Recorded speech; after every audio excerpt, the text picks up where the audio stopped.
Bonjour mes chers amis et bienvenue dans ce nouvel épisode consacré à la préparation des examens DELF et TCF.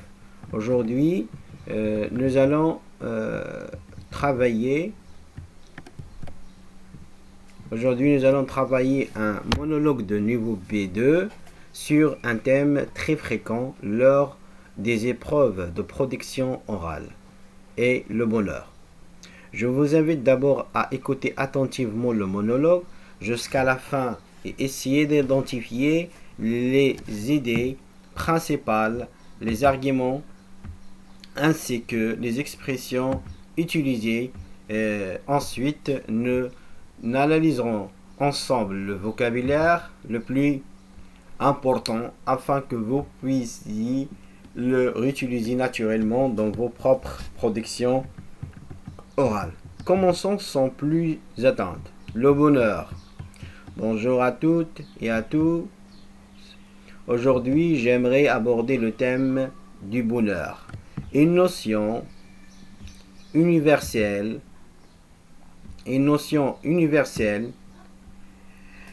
qui suscite de nombreuses réflexions. Chacun possède sa propre définition du bonheur, car cette notion dépend des expériences, des valeurs ou bien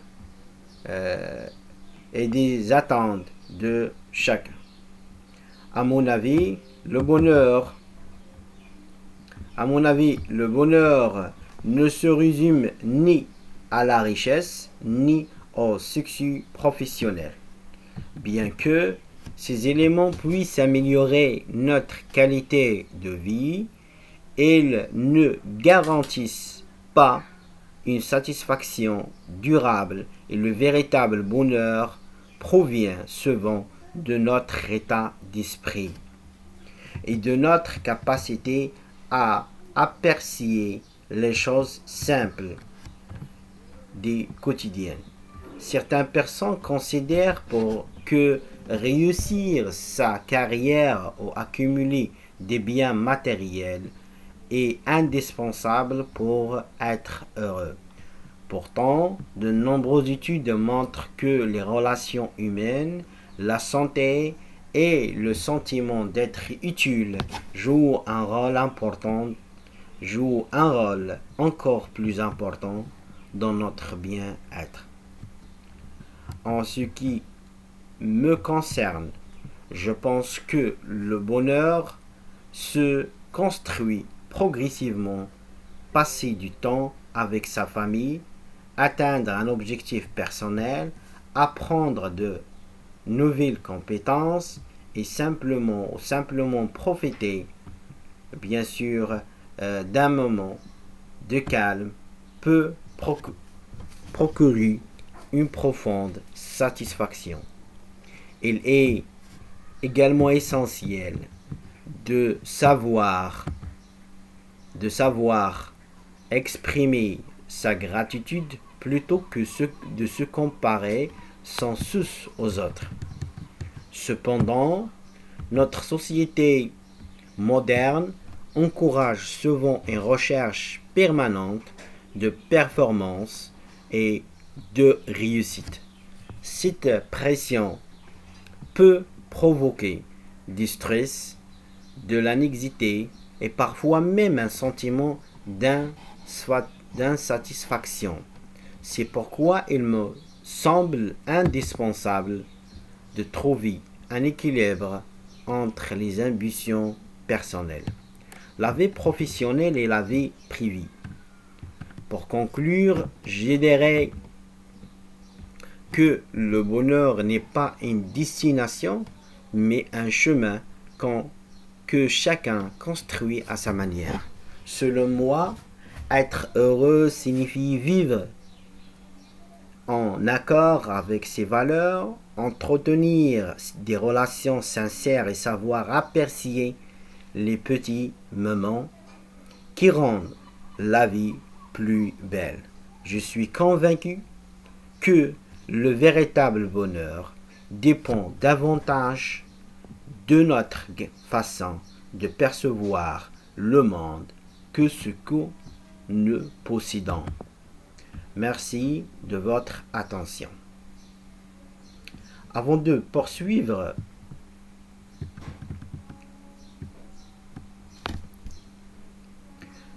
si ce podcast vous plaît, vous aide à préparer l'examen DELF, je vous invite à rejoindre nos chaînes.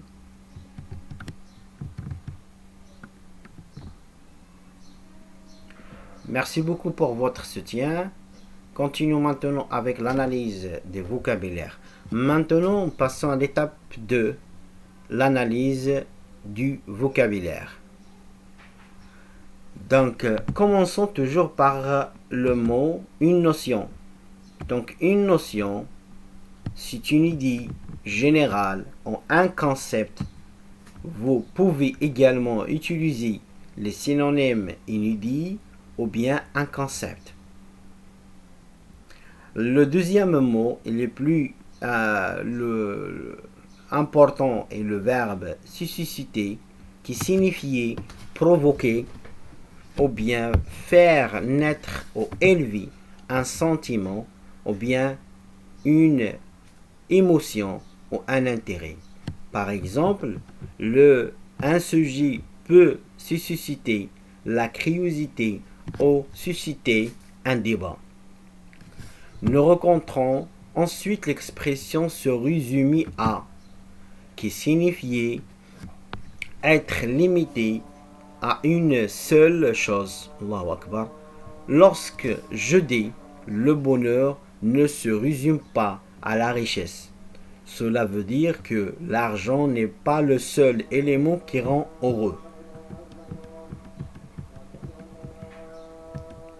Allahu Akbar kabira.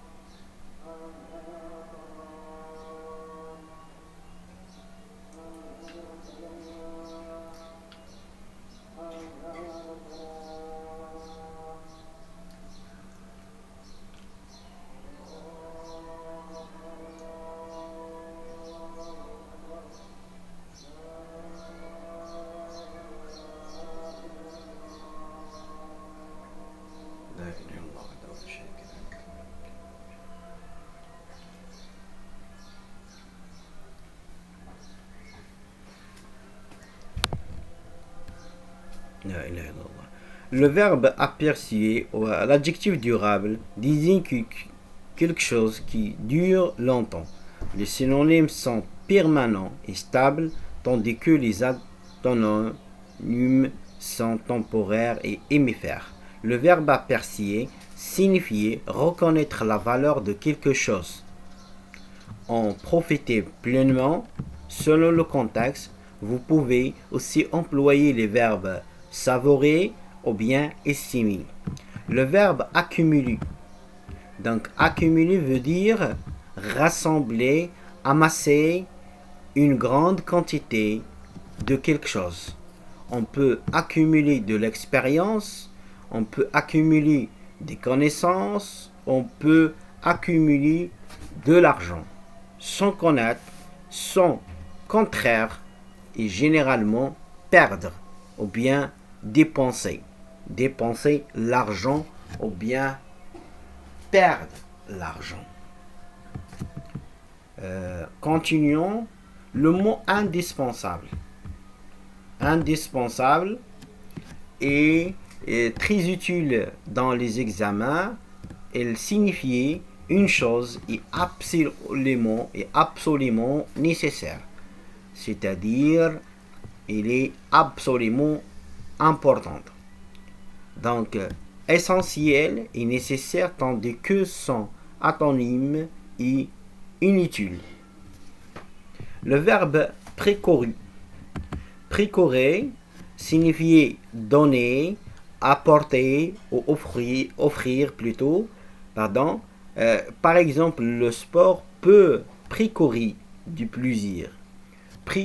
Peut précourir du plaisir, de la confiance en soi ou du bien-être.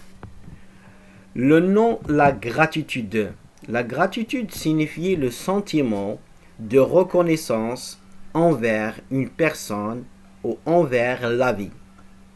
Son synonyme est à la reconnaissance tandis que et son antonyme est l'ingratitude.